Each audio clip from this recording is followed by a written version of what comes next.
Hello, my name is Zachary Fintel, and this is my video report for Lab 3. In this lab, I completed 4 activities using different soil samples.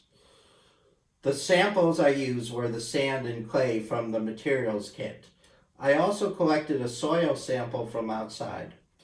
The purpose of Activity 1 was to figure out the size and distribution of the soil particles and to figure out their texture. The purpose of Activity 2 was to find out how porous the soil samples were. I did this by running tap water through each sample to see how long it took. The purpose of Activity 3 was to find out the pH level of 2 different soil samples by using a soil tester kit. The purpose of Activity 4 was to find out the nutrient content of the 2 samples from Activity 3. If anything, this lab introduced a lot of information about the properties of soil. Activity 1 represents the first step in characterizing a type of soil. I learned that looking at particle size is an important first step.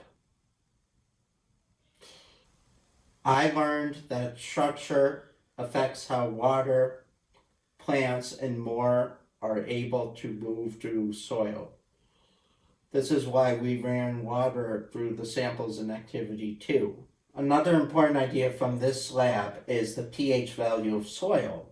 The pH value is one of the best ways to figure out how fertile the soil is. Finally, this lab talked about the macronutrients like potassium, phosphate, and magnesium. These are needed in high concentrations by living things.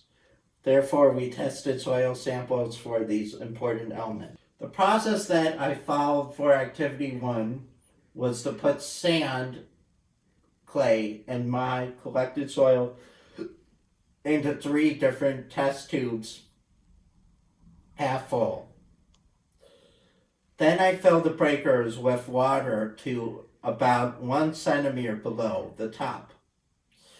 I shook the tubes for 30 seconds, put a drop of hand soap in each tube, and left them in the rack for 24 hours to settle.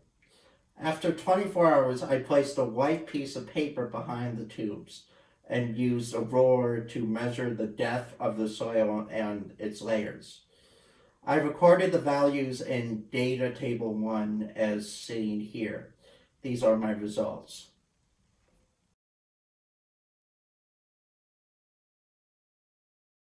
The process I followed for Activity 2 was to put cloth over the end of a plastic tube, then mark a 4 centimeter line on the tube. Then I filled the tube with 4 centimeters of my collected sample. I made sure that there were no lumps. I used twist ties to hang the tube inside a 100 milliliter cylinder and then ran 10 milliliters of distilled water from the top to the sample. I recorded how long it took for water to start dripping out the bottom in data table 2, as seen here. My second sample was clay, and I followed the next exact same procedure. These are my results.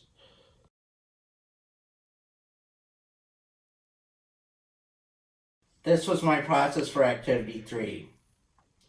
I wore protective gear. I filled 2 with green vitals, 1 with my collected sample and 1 with collected clay from the soil testing kit, and then pound 1 green capsule into each vial carefully.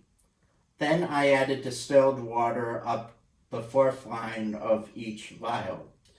I capped each vial and shook it for 20 seconds, then let it rest for a minute.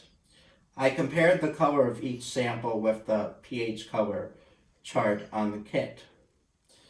I recorded this in data table 3. These are my results.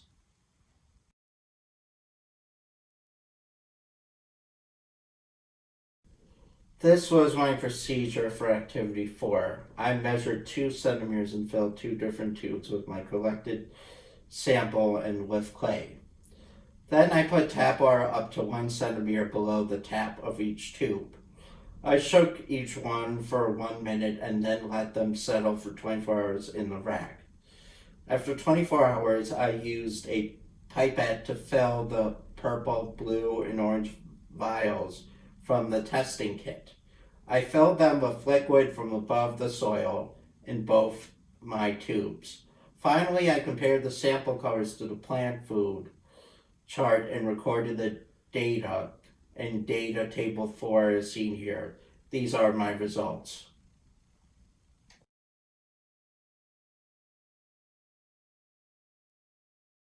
Thank you very much for watching my video report.